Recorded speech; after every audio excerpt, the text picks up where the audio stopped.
Good morning, everybody. Massimo and I are here today, and we were talking prior to the show about hats. Okay, Massimo, you got your Dodger hat. I have to say, I really, all the years of being around sports and doing baseball, basketball, all of that stuff, my all-time favorite hat was a Montreal Expo hat. To me, that was the coolest hat, and the tricolor one with, I still don't know what the little squiggle thing on the top stood for, but hey, it is what it is. But yeah, that was that in the 1979 Pirates hats, which were black. They had gold, the gold P, and then they had circles around them, which was to mimic the old 1800s hats where they all had circles. Well, you know what? I got a New York Knicks hat that you may like. I'll wear it on the show tomorrow. It's really like bright orange, bright blue, and it's got Knicks sewed into the lid. So it's a one of a kind hat. Really? The company it's made by, but that's pretty cool.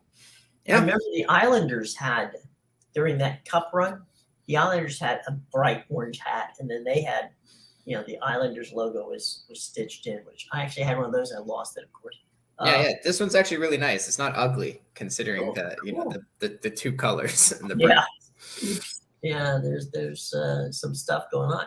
Speaking of stuff going on, there's all kinds of rumors, and that's all they are right now, as to where some of these people are going. Here's some of the stuff out there. Okay, I'll throw it out there. You tell me. I guess the reason Sean's not here right on time is because he's waiting for Man U to maybe sign Juves. You think? Yeah, he's I think he's just starting the pre party a little early here. Just wake up and start drinking, start enjoying the day because he's looking at a trip to England after this. Yeah, you'll get to see these people up close and personal. PSG trying to make a deal with Lyon, and I don't know how that's going to work. Ryan Trick, is it pronounced Trick or Tricky? Trick. Honestly, some of these names I don't even. Hekl or I can't quite get it. My apologies. If I ruined your name, Ryan, my apologies. I honestly, there's some names I even still pronounce wrong to this day. I find that you get into like a rhythm pronouncing a name, right? If you've never heard it, and then you find out sometimes years down the road that you've been saying it wrong, and you're like, oh my god, now I need to. Yeah. I myself try. It's an old broadcast trick, is to write the name down phonetically, and so I could pronounce it, but somebody said. How do you spell, the person's name? Because you pronounce it very well. And I put that, I'm like, I don't know. I just phonetically spelled it out. It looks like Chelsea is hell-bent on selling today. Kai Havertz, 52 million pounds. It's a little on the high side, I think. What do you think? I don't know if he's necessarily worth that much money. I mean, I didn't think he was terrible. Like obviously he's not their guy. They've been using him pretty much as a striker, and that's not what he excels at. But it'll be interesting. I mean, Chelsea, you'd think they have to start selling. They've spent so much money bringing in players, and you're going to have no room for these players to actually play unless you start getting rid of the ones you have. So it's always a good idea. Yeah. Looks like Brighton is hoping that they can pry someone away from Liverpool. They're eyeing basically both wingers. I don't know what's going to happen there, but Brighton is aggressive. That's interesting just because Brighton's getting their teams are trying to pick them apart for Caicedo and Mac Allister, all these other guys. So they got a nice little team there. It'll be interesting. Well, it reminds me a lot of the trade deadline in baseball, right? Where you've got contracts that you want to get rid of, but you also have players you want to, pick up. So you'll see, people will speculate, well, they're going to be buyers or sellers at the trade deadline, right? And then you could be both, depending upon how you want to play it out, right? So maybe, just maybe, Brighton's playing what you were talking about, where, okay, I know there's people who want some guys, but okay, I can get rid of this guy, bring in this other person, and I'll be happy. I don't know how that factors into the chemistry of the team. When you suddenly bring in somebody else, do you jettison one of the guys that position that you're going to bring in him? I mean, it's all kind of an interesting little puzzle of how you have to massage egos and keep people happy when you make these trades at trade deadline. Yeah, well, it's an interesting dynamic in any sport, really, right? A guy finds out on the trade deadline that he's not on the team anymore, and they've even had situations in baseball where, the guy literally, he arrives to the stadium with the team and then goes to the opposite clubhouse. I know what happened last season. I forget who the player was, but it's always an interesting dynamic, I think, in any sport, because obviously there's the competitiveness. You don't want to lose your spot to somebody else, right. But then also it's a matter of, you don't know the guy's playing style because you haven't really played with them. Like, I'll give you Man United, Sean's team is a great example. I think Wout Weghorst has really struggled to fit in the lineup right now, and honestly, I think they'd be better off from a chemistry standpoint if they just moved Rashford up to that position and started Garnacho on the left side there. But that's something I've touched upon before. Obviously, they made this signing more. Sean's very convinced it's a stopgap signing, which it probably is. But at the same time, I don't know. You'd think you need to see him play a few more games and get implemented into the lineup more. But sometimes it also just doesn't work out, right? Like, there's situations where give him like a week, and then all of a sudden the team's moving and flowing again. And then there's other situations where the team never just meshes. Like, another great example is the Timberwolves. They made that big trade for Rudy Gobert, and it just hasn't worked. The team's not meshing. They lost a lot of chemistry when they traded Vanderbilt away, and it's just bad situation. To your point, there's actually a couple of things. Baseball again. Sorry, baseball is one of my sports that I have paid attention to. But in the year in 2019 that the Washington Nationals won the World Series, they were not doing well early in the season. That was a wild year. Yeah, and they were out in Los Angeles. And it turns out that Geraldo Parra, who Mike, the general manager, knew very well because he had him in Arizona, and he picks up the phone and he calls Parra and he says, "Look, are you doing anything?" And he goes, "Well, no, I just got cut, from the Giants," which of course Mike knew, but I had to ask. And so he said, "Would you like to come, down and play for us?" And I said, "Sure." Now Parra knew he was not going to play much. But Mike brought him in for two reasons. One, his bat. But second, and probably the single most important thing, was because of his ability to bring the team together in the clubhouse. He was a clubhouse guy.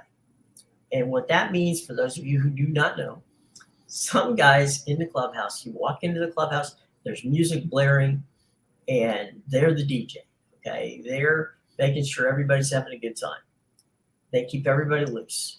Parra, on that evening, that he was traded, he came down, he played the game. He hit a grand slam home run to spark the team to win. But the one thing he did prior, because everybody gets a walk-up song, right? His walk-up song was his daughter's favorite, which was Baby Shark. Oh, which will drive you insane if you hear it. The place went nuts. Dodger Stadium, went nuts when he plays, that walk-up song.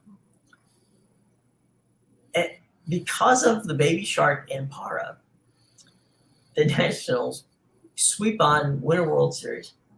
And in the in the World Series ring, inside the ring, is a small baby shark in every ring that they have, because his ability to bring people together in that clubhouse was far more important than what he did, as a role player. But you need those superstars. Yeah, well, we talked a lot yesterday about those clubhouse kind of guys. They have them in soccer too. Like we used Zlatan Ibrahimovic for my AC Milan as an example. That team was trash. He came in though, and it's all about installing the winning attitude, right? It's about bringing the players together to function as one unit, one team. But you also have to install the winning mentality there too. You can't be okay with losing, obviously. But yeah, you get a player with those two qualities, absolutely can turn the whole locker room around. Well, I mean, a star, and stars can do that too. I remember when the National signed Jason Worth, who had been with the Phillies, and he had been part of the Phillies' success in World Series winning. And he also, though, was a clubhouse guy.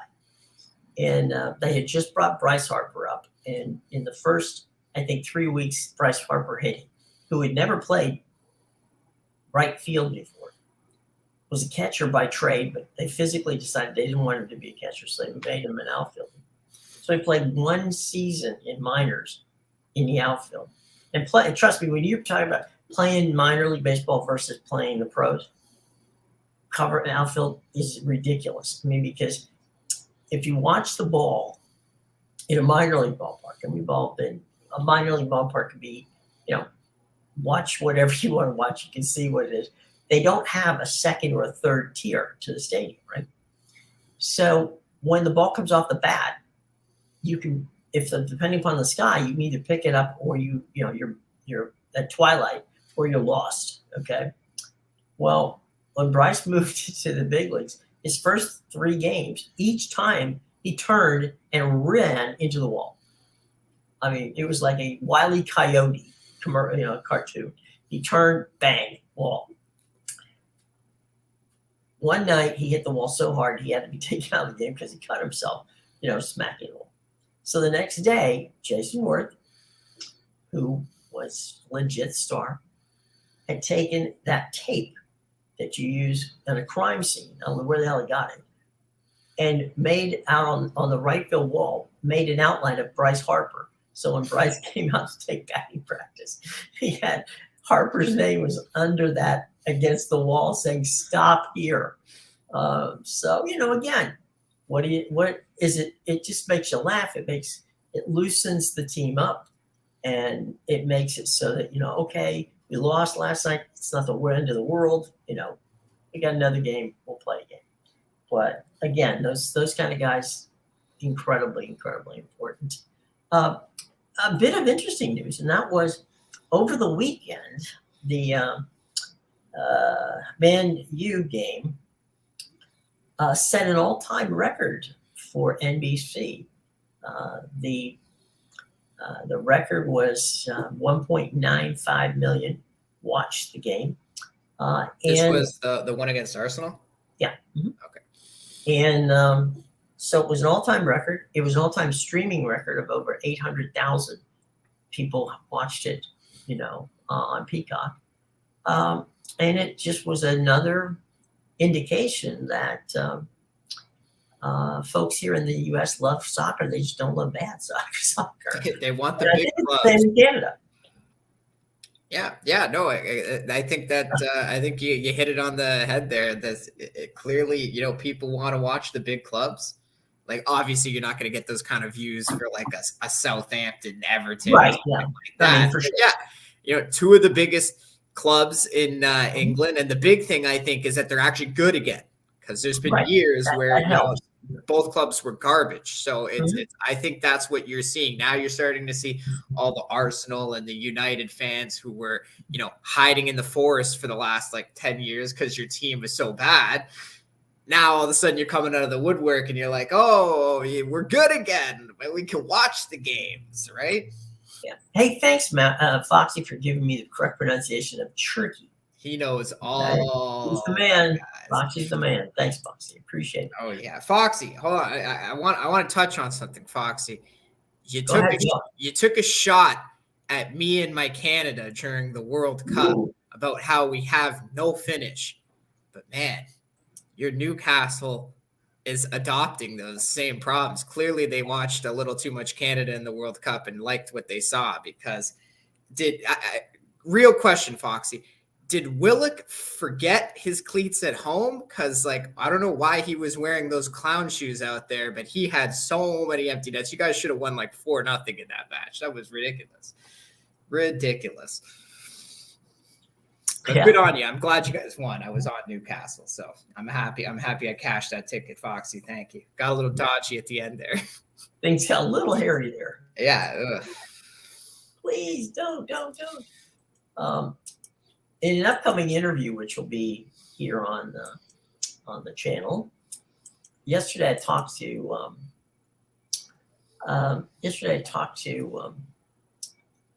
Andy Zimbalist, who is probably the foremost sports economist.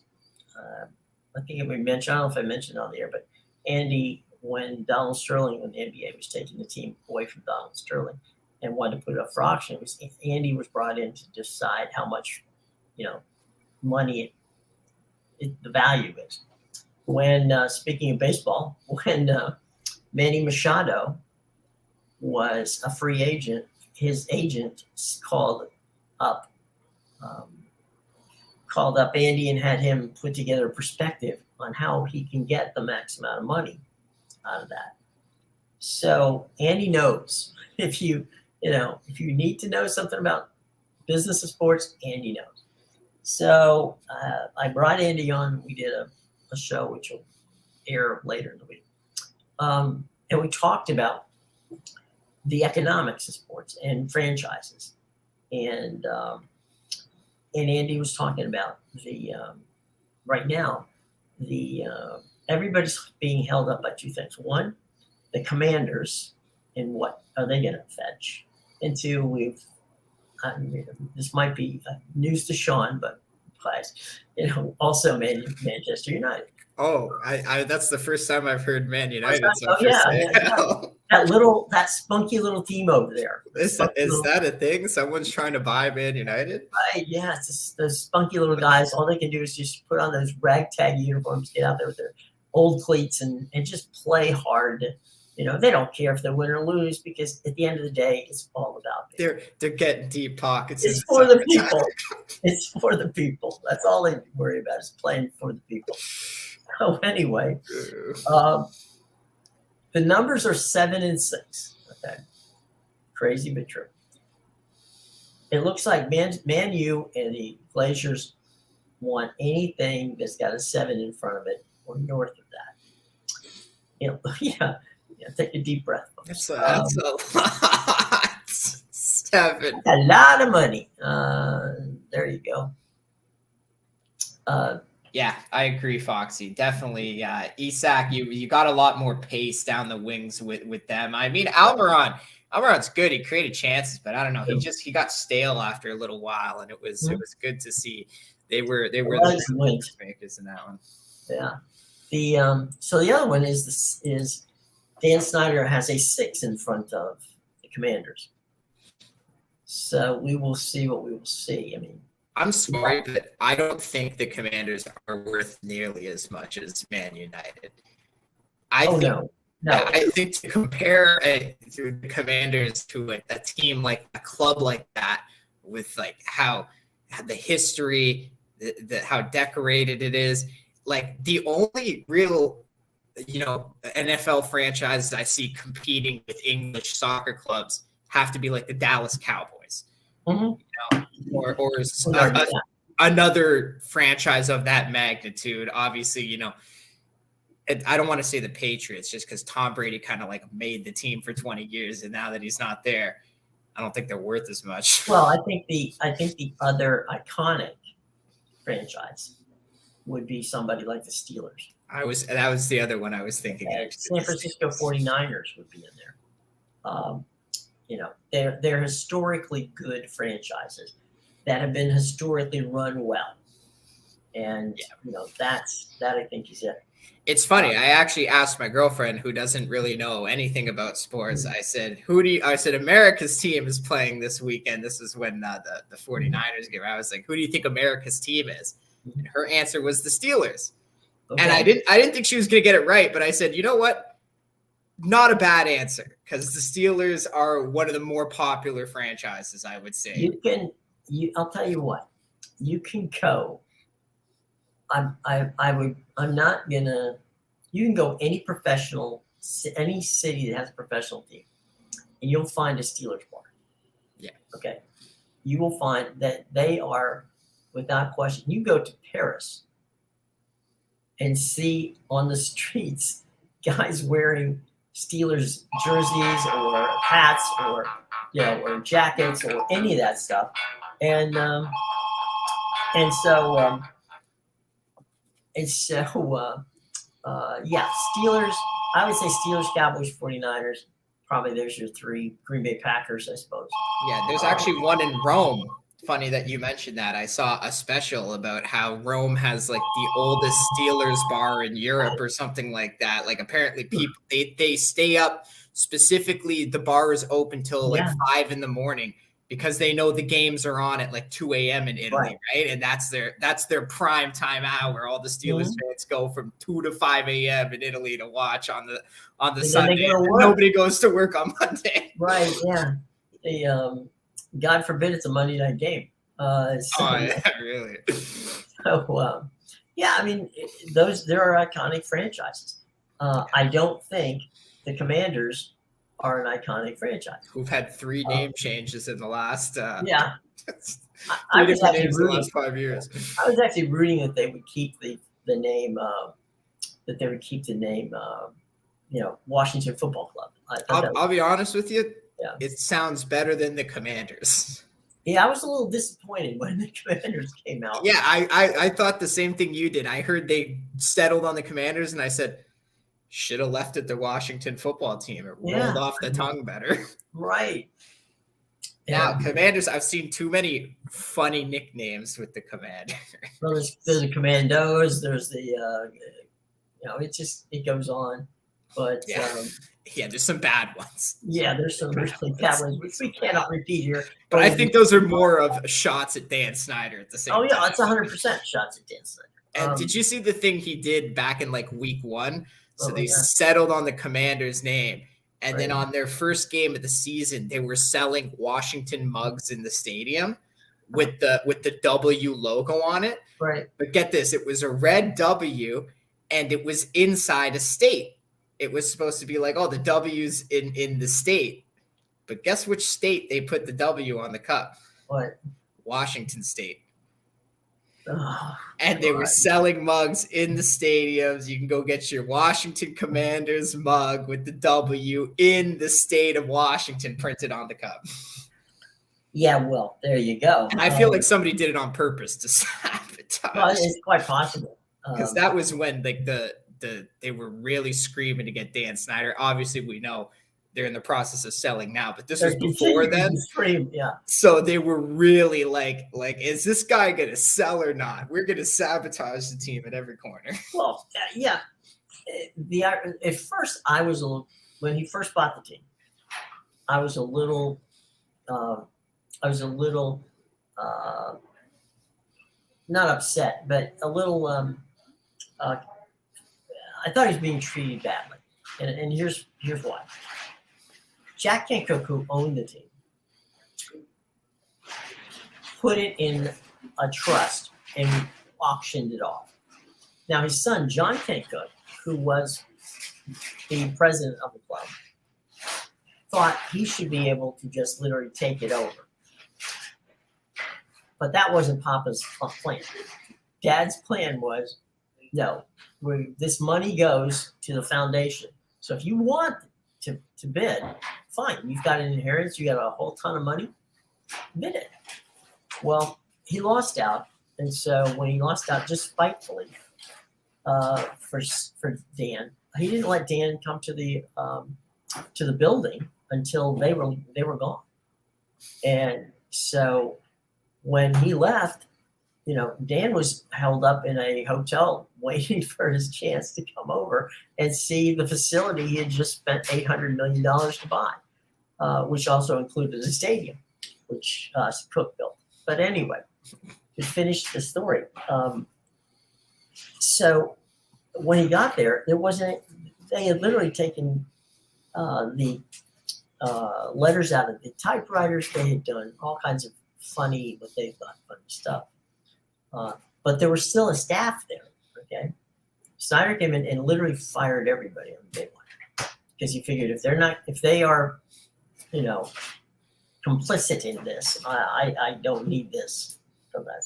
So at first you got this kind of like feeling like, oh, well, there's a picture of him. He's like 10 years old. He's with Joe Gibbs. It's like, oh, well, he's a fan.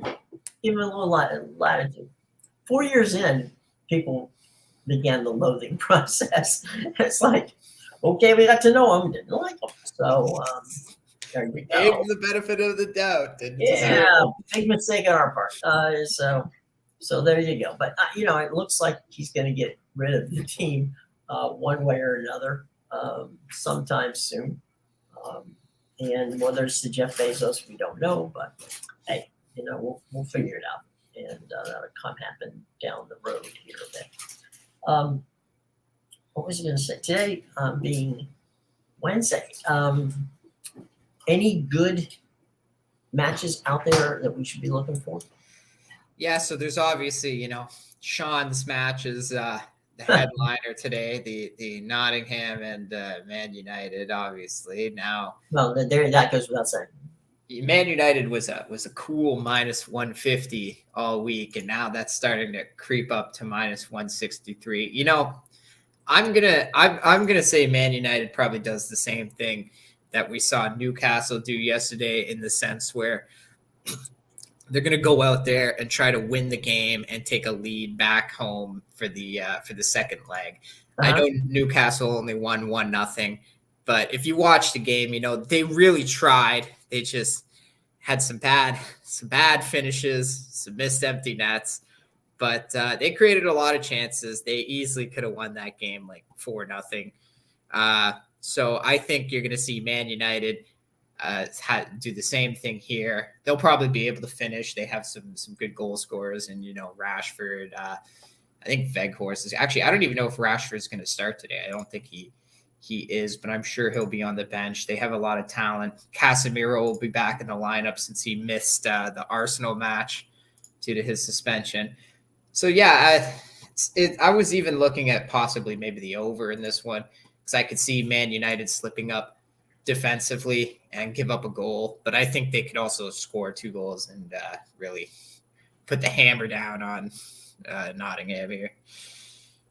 Yeah, it's one of those games where you could make an argument for both teams to win, and that's not fun. You're kind of hoping that can't we just figure out one where we don't? So, but yeah, it is what it is. Let's see if we got some interesting more stuff here.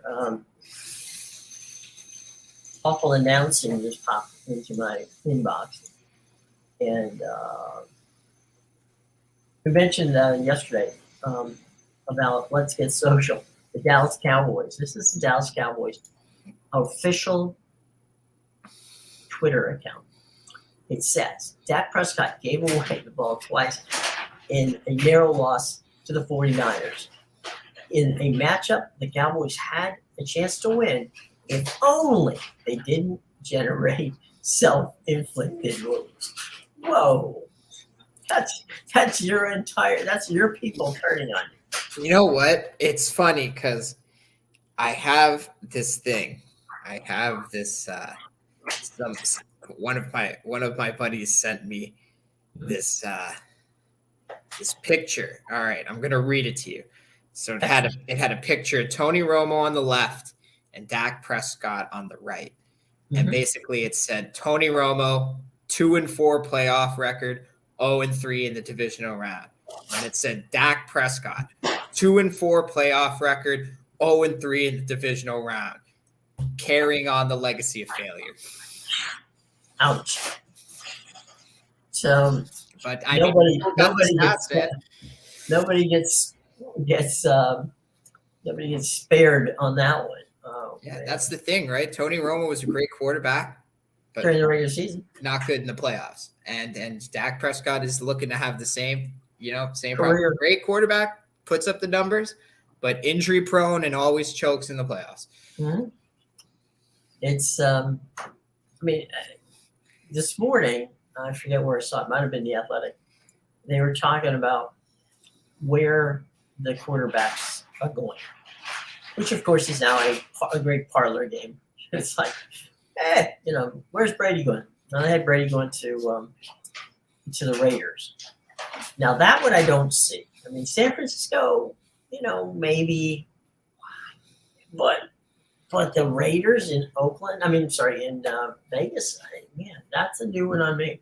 Well, I think people think because Josh McDaniels is the coach, it's like, oh, it can reunite him with McDaniels. Never got along with Josh McDaniels. I know. So that's what I think. People are like, oh, and then he can obviously Vegas is another nice place, but I don't think he wants to move again. Especially when he knows he's not going to play. He's not going to play for another 5 years. Like you're telling me he's going to be 50 years old and still in the league. He's going to break his back at that point. Oh, but the one and done thing, they have Aaron Rodgers. Get this, they have Aaron Rodgers going to either the Colts or the Falcons, and I'm thinking, why? First of all, if he's gonna leave Green Bay, the place he's been his entire career, and go to a team for 1 year, he's gonna go to win a Super Bowl, not to a team that has no chance at all to even make the playoffs. Like, come on. The Colts spit it up twice. I mean, they had opportunities. People had the Colts in the Super Bowl this year. Oh man. Well, those people lost a lot of money. I couldn't believe it. I was like, this is not a Super Bowl roster. Hell, it's not even division winning roster. Oh, I saw Matt Ryan he was on the CBS panel on the weekend. Yeah, I saw that. And they specifically were like, wait, he's not retired yet. Okay, he's still in the league. And it's like, yeah, he shouldn't be in the league. Just retire and take your CBS money. Oh man. They had Lamar Jackson going to Atlanta. Yeah, I can see him leaving. That one I can maybe see. I can maybe see that one. Maybe not to the Falcons, but I could see him leaving for sure. Yeah, I mean, all Bashotti tried to do was give him his money, and he wouldn't take it. So suddenly now he wants Deshaun Watson's money, and that was purely on stupidity of the Browns to give Deshaun Watson that kind of money. I mean, and it's guaranteed, which makes it even worse. The Browns destroyed the quarterback market in the NFL. They single-handedly. And what a Browns thing to do. Like, is there any more like way that could be like a Browns moment? One of the worst franchises in NFL history over the last 20 years, and these guys are just finding ways to muck it up at every turn. Well, and the way, honestly, that they treated Baker Mayfield, I thought was terrible.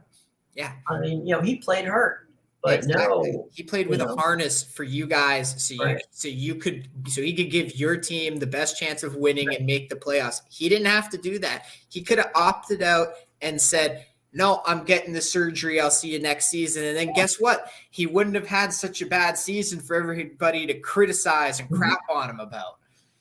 Makes no sense. Well, I think he would be a steal for anybody who wants a quarterback, and he's going to come relatively cheap on the first. Maybe he's probably going to do a 1 or 2 year deal, so he'll go on the cheap for 1 or 2 years, and then hopefully from his standpoint. Now, I don't know if he gets out of Los Angeles because Los Angeles doesn't have a quarterback.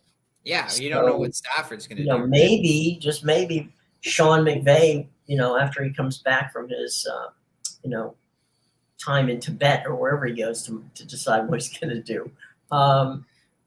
When they come back. That's the other thing. I think a team needs to pick up Baker now because he didn't really get a fair chance in Carolina. Like, I know he wasn't great there, but at the same time, he was pretty much traded near the end of the season, or near the beginning of the season. Yeah. The end of the offseason. Okay. Someone's got to pick him up now and give him like a full summer, training camps, OTAs, whatever, get to know the players, get to know the system, and actually have some time to study. Not where like the poor guy gets traded right at the beginning of the season, has to learn this whole new system, and he's got all this pressure on his back because, Cleveland's putting all this crap out about him. Right. Then he ends up asking, I guess, to get cut there. And then he has to go get on a plane and ends up playing for a team that wants to play him that night. So he's got to learn a whole nother system in a day.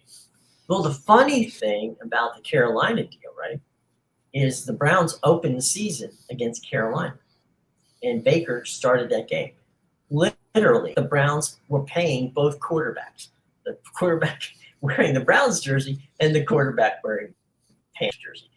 That's a very Browns thing. If you want to be, it's like, let's just pay him to get rid of him. And, oh, by the way, our opening game is against him. So there you go. I don't see in that division, because that's a very physical division and a good deep division. I don't see the Cleveland Browns with Deshaun Watson coming out of that division as a champion anytime soon. No, well, look at what the Steelers did with pretty much nothing. Still had a winning season, and then obviously, the Ravens, if they manage to keep Lamar Jackson, are always going to be a threat. And the Bengals clear to be, the dominant power right now in that division. So, yeah, they're going to mountain to climb. And, the thing with Baltimore, even if Lamar doesn't stay, we don't know what he's going to do, but even if he doesn't, they find ways to win. And it's usually because of their defense.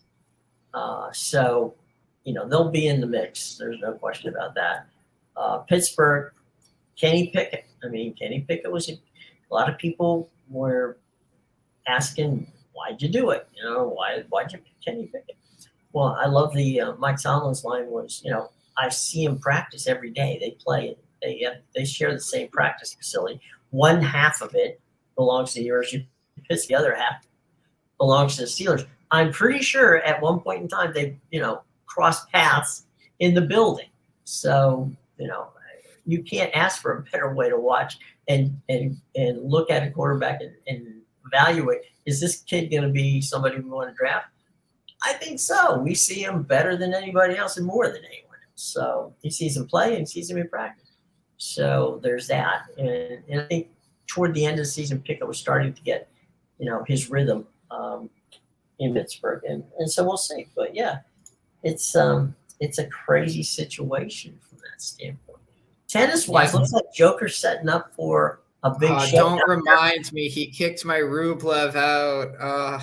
Sorry, I had Rublev to win the whole tournament, Jim. I'm sorry. I was so close. But I still have Karen left, and at least Karen won't see Djokovic unless it's in the final. In the final, yeah. I have a little bit of hope left. Well, you can't win if you don't have somebody in the pool. So he's in the pool right now. So we'll take that. I have nobody left on the women's side because Magda Linette beat Pliskova last night. Couldn't believe it. Yeah, there's witness relocation program people in the women's finals. They're not. Are they top? I don't think they have a. I'm trying to think. They don't have a top 5 in there, do they? I don't think so. Right now, the semifinal is Azarenka Rybakina, and then I guess Linette versus who won the Vekic Sabalenka. I'm not 100% sure. I'm not. Sabs win that? Yeah. I think, I guess purely on history, you'd have to give Azarenka a little slight edge, but she hadn't played that much recently. I think Sabalenka is probably the best woman left in the tournament. Mm-hmm. If we're talking purely based off skill and what they've done throughout their career, I think Sabalenka is probably the best one.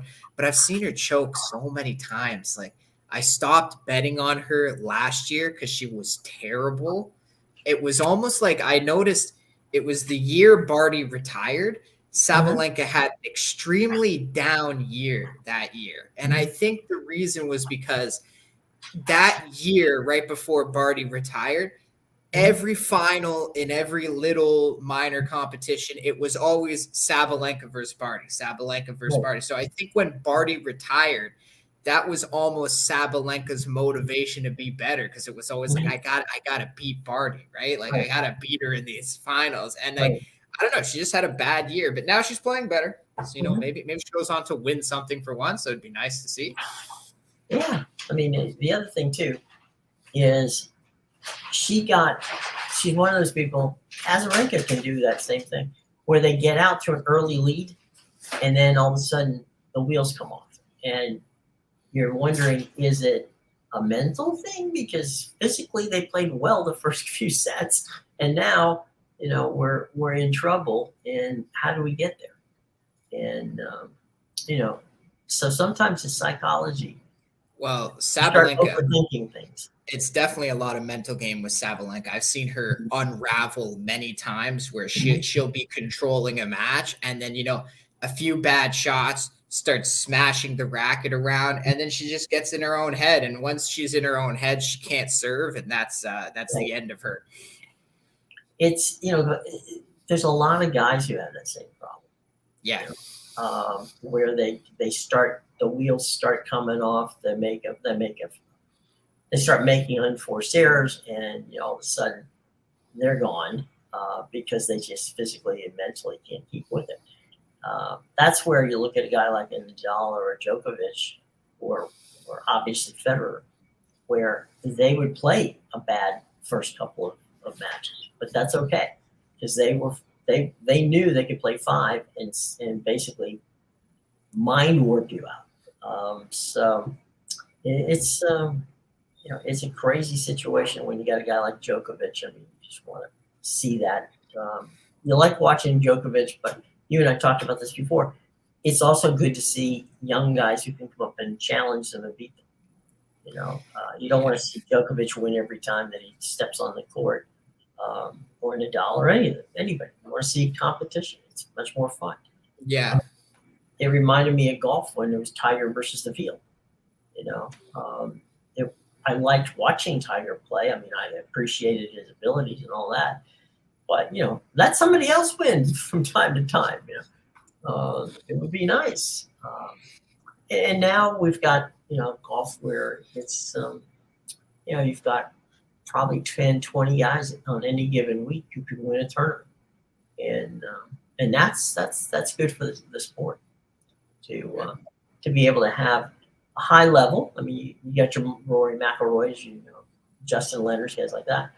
But, you know, on any given weekend, you can you know, see somebody else winning. So, and this week they're stateside down in San Diego. So that'll be a fun opportunity to see some golf beginning tomorrow. They'll be stateside over at, I think it's La Jolla they're playing tomorrow. Down in just north of San Diego, a little bit south of Orange County. And for those of you in that part of the world who want to go and watch, that'd be good. They move up to Riviera, which is the country club that it's not really in Beverly Hills, but it's kind of in Beverly Hills. It's more close to what they call the Pacific Palisades. The interesting part of that course is what it is known for that have nothing to do with golf. There's all kinds of things that happen there. Not the least of which was a time when Katharine Hepburn was playing on the 7th fairway, and she was supposed to be playing, you know, against another actor who, for whatever reason, didn't show. Well, it turns out that the actor flew a plane, landed the plane on the 7th fairway, just so he could catch up to with Katharine Hepburn. So there's those kind of you know, those kind of stories that make that course. Which, by the way, if you have an extra $275,000 that you would prefer just to park somewhere, you can join Riviera Golf and Country Club. Sean Penn, by the way, in a contract he had done for a movie he was doing, that was one of the deals. They had to get him into to Riviera Country Club. So, it is what it is. I kind of like the AT&T Pro-Am up in the San Francisco Bay Area, which actually technically not, it's on Monterey. And you see Bill Murray and guys like that, playing in those tournaments. Yeah. Those are fun to watch. But speaking, we were talking about Tony Romo a little while ago. Tony is a fantastic golfer. Is he? Yeah. He's almost a scratch golfer. Really? Yep. And maybe he should have stuck to PGA instead of NFL. He might have actually won something. He might have, yeah. He would, he liked to guarantee cash with Dallas, but there's that. But yeah, it's pretty wild. I mean, and Jim Nance, who was his partner, Nance actually went to the University of Houston on a golf scholarship and played on a University of Houston golf team with Fred Couples. Well, he does like all the tournaments pretty much that CBS covers. Jim Nance is there. Nance is there. Yes, they work him to the bone. Hardest working man in broadcasting. Oh yeah, he'll go. I remember, legend, though. Living legend. Yeah, I love Jimmy. He's a good guy, tremendous guy. Oh yeah. Just one. When he says, he opens the broadcast by saying "Hello, friends." That's kind of Jim's tagline. That actually, Jim's father passed away 10 years ago, maybe, of Alzheimer's. And when Jim would go to see his father, his father couldn't remember names, but he would say this thing over and over again. That was, "I have lots of friends." Because Jim would say, "Did somebody come see you today?" He'd say, "I have lots of friends, lots of friends." So, as a tribute to his father, because his father could watch, him on television, but unfortunately couldn't remember much, he started the process of saying, "Well, hello, friends," which then his father could pick up on. So that's where the hello, friends came from. And good dude. Wonderful personality, fantastic broadcaster, who is not, he used to do the Final Four and the championship game and then roll right into the Masters, and he's given up the call of, I think that's Ian Eagle's going to get that, to take the NCAA tournament, and he'll just go from football to the Masters. So. Not a bad life. I was going to say it's a lot doing the football, then the basketball, and the golf every now and then. You got to throw a weekend of that in. Well, once CBS gets out of football, they really don't have, other than the NCAA tournament, they really don't have any more major stuff going on. They don't carry baseball and all that sort of thing. So Jim is pretty free to be the golf guy at that point. Monday Night Baseball on CBS? No? Probably not. And if it is, it's not going to be Jim. So, can you imagine if there was just one Monday Night Baseball game? Yeah, that would be difficult. There used to be Monday Night Baseball on ABC. And what they would do is they'd roll out of, the season for the NFL, and then a couple months later, they would start Monday Night Baseball. And they had Monday Night Baseball, I think, for 4 years before they decided this is not, people aren't watching us. They're just not seeming to want to see us. Nobody wants to sit down after a long day of work and watch a baseball game for some reason. Well, there's that. And they thought it would be clever to bring Howard Cosell into that. It wasn't. It was an idea that didn't seem to work. His famous thing when Tim McCarver was doing color, McCarver explained, there's a ball hits at the third baseman, he throws it to first, he's out. McCarver, who at the time kind of overanalyze things. Explains the throw over and all that, and to which Howard looks up and says, "You know, I'm sitting here watching the same thing you, Tim. Looked to me like a ball rolled to the third baseman, you pick it up and threw it to first base. It doesn't really need a lot of analysis in that regard. So, it's true, Howard. You're right. It doesn't, but he has to justify why it's there. So, anyway, yeah. Let's see. And ABC had Monday Night Baseball for a while, and then they didn't. So there you go.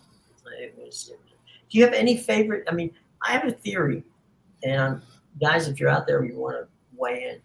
People don't tune into a game for the broadcasters, okay? Because a good game is a good game. But bad broadcasters can make a good game sound bad or feel bad because you're like, you sometimes get distracted by their stupidness, and you're sitting there going, "Stop! Just take a deep breath. People can see this. You don't have to overdo it." And you guys had some fantastic broadcasters in Canada. Yeah, so I'm gonna falsify your theory there. Okay. Because I've actually heard that quite a lot. People make the argument that people won't tune in for a commentator. Hey, go ahead. But I disagree with that because I can say from a personal standpoint, Fair enough. if you told me, for example, the Houston Texans were playing the Tennessee Titans on Thursday Night Football, or I could go watch two high school teams that I've never heard of play football against each other, but the commentators Al Michaels and Chris Collinsworth, I'll go watch the high school game over the NFL. Fair enough. But it's very rare. It has to be specific. But yeah, absolutely. I would watch for Jim Nantz and Tony Romo. I would watch for Al Michaels and Chris Collinsworth. I'm disappointed that they're not together anymore, obviously. But yeah, Herb Street isn't bad. Yeah, Herb Street is really good, actually. I see him do the college games too on Saturdays. So Herbie's not bad, and he does a good job. And look, Al Michaels, love him, and he does a fantastic call of any sport. Doesn't matter what it is. He does a great call. What about Don Cherry? What are your thoughts about him? I don't know. I mean, my parents liked him because they grew up watching, Hockey Night in Canada, the Coach's Corner, all that stuff. But I don't know. Like, to me, he was popular on TV when I was like just growing up, like, age like 7 to 10. And to me, it was kind of just like, it was just a lot of loud noise to fill the first intermission. Yeah. And one thing I always took away from it was he keeps cutting Ron McClain off, and Ron McClain looks like he wants to slap him. Wants to slap the design off of that suit. You know what I mean? Like, that was all I picked up, is that McClain never really liked him. Yeah, I'm not sure that they were buddies off camera, it's like, which is kind of what happened with Cosell and Michaels and am I blanking on Frank Gifford. One day I'll tell you what. One day I'll make you all a deal. We'll have Bob Goodrich on. Bob at the time was the producer of ABC Monday Night Football. Wrote a book, which was then turned into a movie about the chaos on Monday Night Football. But we'll get Bob on and let him talk a little trash about. He doesn't mind talking trash now that Howard's dead, but he wasn't going to do it when he was alive. Wow. But Bob Goodrich is a good guy and a good producer, and it's funny you watch some of that stuff. No, look, I do. There are some guys that Brent Musburger used to be good on college football because he knew the stories, so he was a good storyteller. So there were times I would watch a game, but for the most part, I'm like you. It had to be the right group.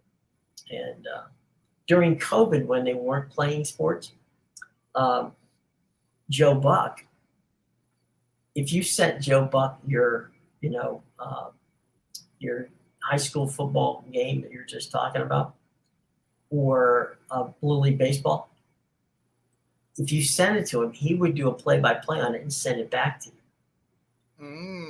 So that's nice. That I thought was hilarious. That here's Joe sitting in his, sitting in his office at home and watching these games, had the rosters on there, and then you get a Joe Buck called, game of whatever the game was.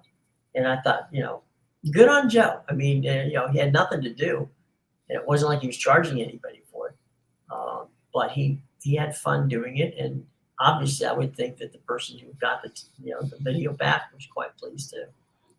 Yeah, that's really good for him. That's really nice of him, and I think at that point, it's a matter of like, the guy makes so much money, sure, and obviously he's busy because he's got to do all the traveling and stuff, right, to the games and stuff. But yeah, during that time period when he was pretty much probably doing nothing, like it's not like he needed to go out and find a job. Like he could just sit at home until sports, anyway. Yeah, until sports came back, you just sit at home. So I think at that point, I could see him actually wanting to do it, because it's almost like, after a month or two into it where you've had no sports, you just feel deprived and you want something. So watching like a little league or these high school teams play is like amazing to you. It's like, oh my God, someone's playing sports somewhere at least. When you figure Joe's been broadcasting for 25 years. Yeah. Joe came in, 24 years old. So, he was very young when they hired him at Fox. And now, 25 years later, like you said, it's like basically you're sitting there going, what do I got? What do I got to do? I had nothing to do today. So somebody send me a tape. I'll watch it. I'll comment, I'll do the play-by-play on it and send it back. So yeah, and that's how they really like sports. Right. And also that Joe gets a lot of grief from a lot of people, and I have no idea why. But I like him. Like, I mean, I feel bad because I prefer to watch the Manning cast.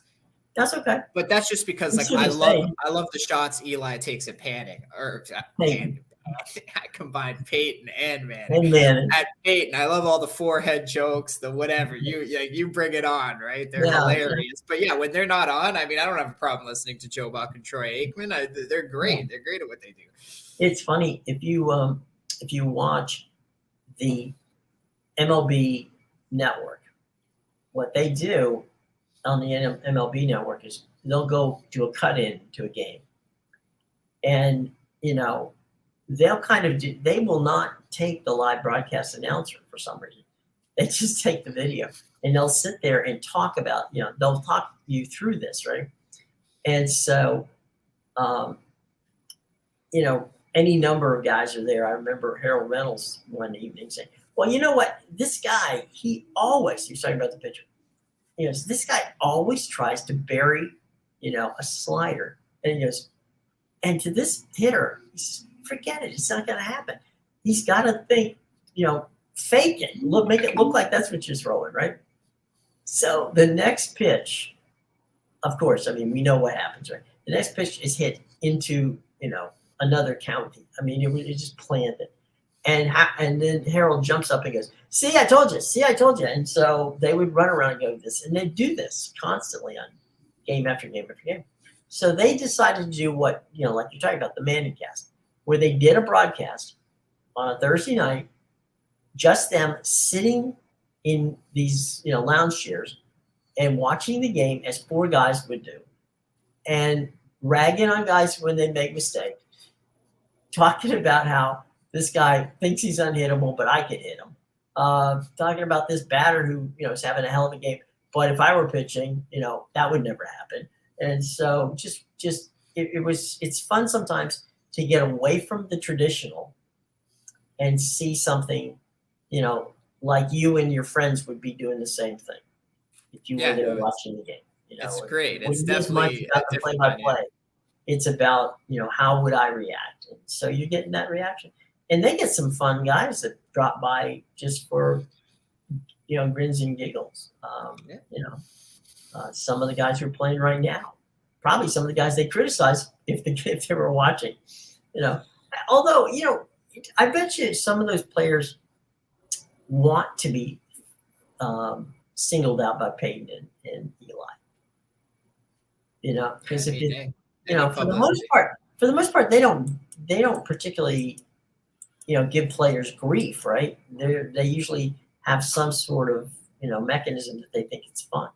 So, you know, I think that being part of something like that's a lot of fun to watch. So I can see where you want to watch the Manning cast. It's I don't like the guests though. they're entertaining, folks. I'm I not a like fan Charles of Barkley on the NBA. I mean that group. On the NBA, they're just hilarious, and Danny Roulier. I'll bring it tomorrow. I'll put it into the Danny Roulier, who's a broadcaster here in Washington, does a great Charles Barkley impersonation. So much so that they asked him to be on the show to interview Chuck as Chuck. Oh my God. And so it is absolutely hilarious. I'll bring it on tomorrow. We can watch a few minutes of Chuck being interviewed by Chuck. Oh my God. So there's that. They also did a Cartoon Network thing on with Kenny the Jet and Kenny. And this was back when Kobe was alive. It was a bit. Kobe supposedly in his shoe commercial jumps up as a car goes under him and then lands down. We know that was never happening. So this is Kenny's take on that, and they work with the Cartoon Network to make this happen. So yeah, that's the thing where you get so much more enjoyment out of the pregame and postgame show than you actually may get out of the basketball game. But there's that. All right, boys and girls, I'll tell you what. Amedeus, anything you'd like to tell the class before we leave? Yeah, you know, if you're from my area, just stay inside, stay dry, stay Bad weather. safe. It's always snowstorm coming. It's snowing hard outside right now. So well, we're getting rain here, so yeah, it's always good to stay not safe. Supposed to stop till like midnight too. So you know, just gonna be snow all day. Well, you know, it's a good day to hide. There you go. Sit back and watch soccer or anything that happens to be on. Well, watch the Bundesliga. That's true. Can't watch the Australian Open because it's in the middle of the night there. So that's not going to happen. I woke up. I was like, all right. Rublev starts at 4 a.m. I'll wake up at like 7 or something. Maybe I can catch the tail end of the match. Nope, got his clock cleaned before I could even wake up. It was a quickie. Yep, 3 sets. It's like 6-1, 6-2, 6-4. Like it wasn't even close either. So yeah, that you're right. 6-1, 6-2. Oh, man, no one stopped it. Can't stop the bleeding. So anyway, all right. Everybody have a great day. Stay safe, my friend. And we'll probably hear from Sean tomorrow about all the pickups that Manchester United made. And hey, good on them if they can find somebody. So until tomorrow, from Amedeus, I'm Jim. Take care, everybody. Have a great day. And thanks for joining us. Come back. We really like you.